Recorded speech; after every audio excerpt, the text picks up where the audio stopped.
ہے دعوت و تبلیغ، اور یہ دائی کے لیے اللہ تعالیٰ نے کلو اور ہنٹس بھی دے دیے کہ خذ العفو وأمر بالعرف وأعرض عن الجاہلین. یہ ایک دائی کے لیے ٹولس ہیں، یہ بھی ہوتا ہے. اچھا لیکن یہ حق ہوتا بھی عیاں ہے، ڈنکے کی چوٹ پر جا کر دل کو بھی لگتا ہے، لیکن پھر حق کا اتنا انکار کیوں ہے؟ آپ ساری ہسٹری دیکھیں، سب نے انکار کیا. یہ بھی سوال آتا ہے بھئی سچ از سچ، مان لو یار آگے بڑھ کر. اس کا بھی دیکھیں گے، اس کا بھی ایک فلسفہ ہے.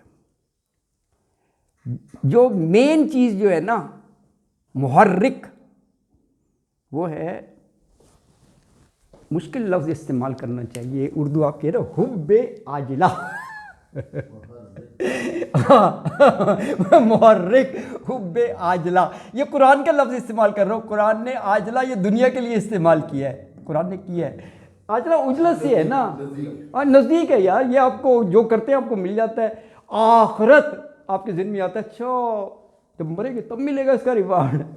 یہ محبت، حب محبت، ہاں اجلت، جی وہی ہے. میرے معجل اور غیر معجل سارے وہی لفظ ہیں اجلت سے نا. اچھا یہ چیز ہے نا دنیا کی محبت. اچھا یہ سر جو دنیا کی محبت ہے نا، اس کا نتیجہ یہ ہوتا ہے کہ ہر زمانے میں اپنی زندگی کا خود ہی ایک نظام بنا لیتے ہیں. وہ نظام کس پر بیس کرتا ہے؟ دنیاوی مفاد اور ذاتی مصلحتیں. یہ خود بنا لیتے ہیں ایک نظام نا، دنیاوی مفاد یہاں کا دیکھنا ہے فائدہ، اور ذاتی مصلحتیں. بنیاد ہوتی ہے نا کوئی نظام کی، یہ بیس لائن ہے سسٹم کی. یہ رہا ہے ہر دور میں، کیونکہ اس میں ذاتی آ گیا نا یار، ہر ایک اپنی فائدہ تو چاہے گا. یہ انہوں نے نظام بنا لیا، بس اس پر وہ قائم رہنا چاہتے ہیں، اور اس کی خاطر خواہ باطل پرستی بھی ان کو کرنی پڑ جائے. اچھا اب یہ حالت ہے، دیکھو دنیاوی مفاد اور ذاتی مصلحتیں ہے نا جی. ایسی حالت میں جب سچائی کا ڈنکا بجے گا، اور سچائی بھی ہوگی نیٹ اینڈ کلین، اس کو کہو بے آمیز سچائی، ملاوٹ نہیں ہونی چاہیے. سچائی بالکل جینون فارم میں، بے آمیز، کوئی ملاوٹ نہیں. سچائی یہ پہنچے ان لوگوں کو جنہوں نے یہ نظام بنایا حق ہے، تو ہر آدمی اپنے آپ پر اس کی زد پڑنے کو محسوس کرتا ہے. وہ کہتے ہیں یہ سچائی یار، یہ تو میرے جو پرسنل بینیفٹس ہے ستیہ ناش پھیر دے گا یہ. اچھا کہتا وہ ہے کہ یہ ریئلٹی ہے، یہ سچ ہے، لیکن میں نے یار اپنی زندگی نہیں گزارنی، میں نے ایک سسٹم بنایا ہوا ہے. وہ یہ کہتا ہے میں تو اس کی زد میں آ جاؤں گا. نتیجہ کیا ہوتا ہے؟ وہ کہتا ہے چھوڑو حق کو، دل مانتا ہے تو ٹھیک ہے، تم اعلان کر دو کہ میں نہیں مانتا حق کو. ہاں یہ ڈاکٹرین ہے اس کی نا، یعنی وہ اس کا مخالف بن کر کھڑا ہو جاتا ہے. یہ ہے، یہ آپ انالیسس کریں تو یہی ہے یار. دیکھو اللہ نے اپنے چنیدہ بندے بھیجے نا رسول، بات مان لو یار، وہ تمہاری آخرت کو بہتر کر رہے ہیں. کوئی نہیں مانتے تھے چند ایک نا. تو یہی رہا ہے. اچھا اب یہ دیکھیں بڑی یہ اہم ہے، چھوٹی سی آیت ہے. یہ اب حالت ہے، اور کہا کہ دعوت و تبلیغ بھی کرنا ہے. آپ ربط دیکھیں، کہا ہے نا دعوت و تبلیغ کا، دعوت و تبلیغ کا کام جاری رکھنا چاہیے اپنے اپنے بہاف پر، جو جتنا کر سکتا ہے. کوئی ایسا نہیں کہ کہا کہ یہی ہے. تو اب دائی کو کیا کرنا چاہیے پھر؟ حق ماننے کے لیے تیار نہیں ہے، یہ سسٹم بنایا ہوا ہے نا جی. ہاں وہ اس کا ایک ہی جواب دیا، یہ ہم جو پڑھ رہے ہیں نا.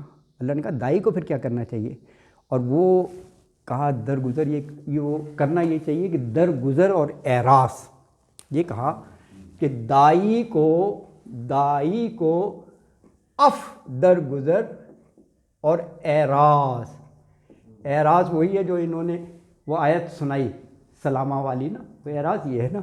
یہ کہا یہ دائی کو کرنا چاہیے، دائی کو. اللہ اکبر، بڑا لاجیکل ہے اگر غور کریں. یہ بتا دیا دائی کو، یعنی لوگوں سے الجھے بغیر ٹھنڈے طور پر اپنے مثبت کام کو جاری رکھو. سر ایک سچا واقعہ ہے. جی جی سر ضرور ضرور ضرور. اچھا ہاں بس میں یہی کہ اللہ تعالیٰ نے کہا کہ ریزلٹس میں نہیں دیکھوں گا، ایفرٹس دیکھوں گا. تمہارا کام ہے کہنا، یہ ضروری نہیں ہے. حضرت نوح علیہ السلام 950 سال، تو بندے کتنے ہیں؟ 80 لوگ. آپ دیکھیں 950 سال، یہ کم پیریڈ نہیں ہوتا. اور کشتی میں کو کہتے یہی ہیں 80 لوگ کو. تو یہ رزلٹ تو اللہ نے نہیں ذمہ نہیں لگایا، وہ کہا یہ تو میرے اختیار میں ہے، کس کا دل پھیرتا ہوں کس کا نہیں پھیرتا. تو اس سے آپ نے مایوس نہیں ہونا کہ یار رزلٹ ہی کوئی نہیں آ رہا، ورنہ تو کوئی کام ہو ہی نہیں سکے گا. ہاں دیکھو یہ میسیج اس میں یہی ہے کہ لوگوں کی طرف سے کتنی ہی ریٹیلیشن آئے، ریئیکشن آئے، تکلیفیں آئیں، ناخوشگواریاں فیس کرنی پڑیں، لیکن کہا تم نے صبر کرنا ہے. یہ وہی ہے جو سورہ عصر میں کہا وتواصوا بالصبر. ہاں وتواصوا بالصبر، یہ بہت بڑی بات ہے. قرآن میں بڑی جگہ یہ صبر کا ہے، ان اللہ مع الصابرین، ہے نا جی. اللہ اکبر. تو جی سر جی جی جی.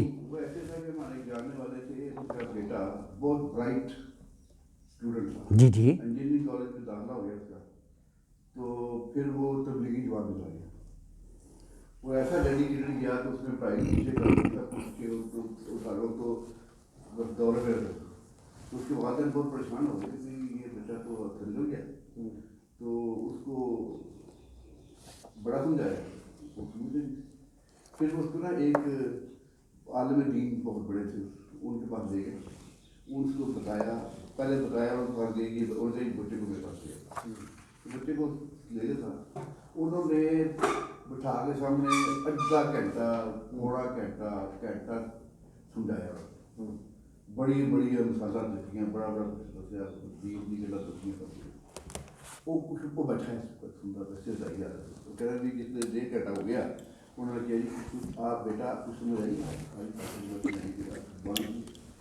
کہتے جی ہمارے میر صاحب نے کیا ہوا ہے کہ جب کوئی آپ کے خلاف بات کرنا ہے تبلیغی جماعت میں، تو آپ نے کان بند کر لینے ہیں اور ڈیوٹی پڑھنا شروع کرنا ہے 100 دفعہ.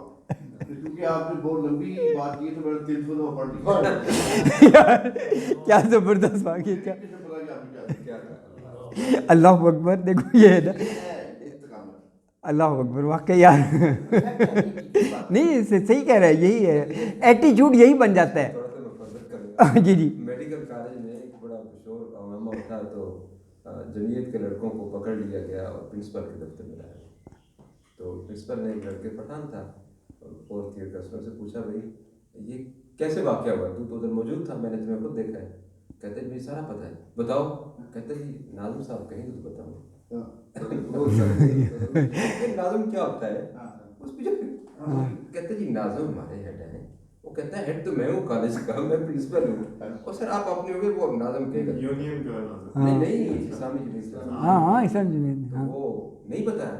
تو نے کہا میں تمہیں انویسٹیگیٹ کر رہا ہوں، نکال رہا ہوں.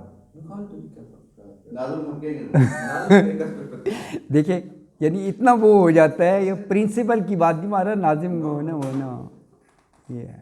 اللہ اکبر. ہاں تو آج کے لیے جی یہ ہمارا 199 تک ہی. کل انشاءاللہ ہم نیکسٹ آیت سے پڑھیں گے. وہ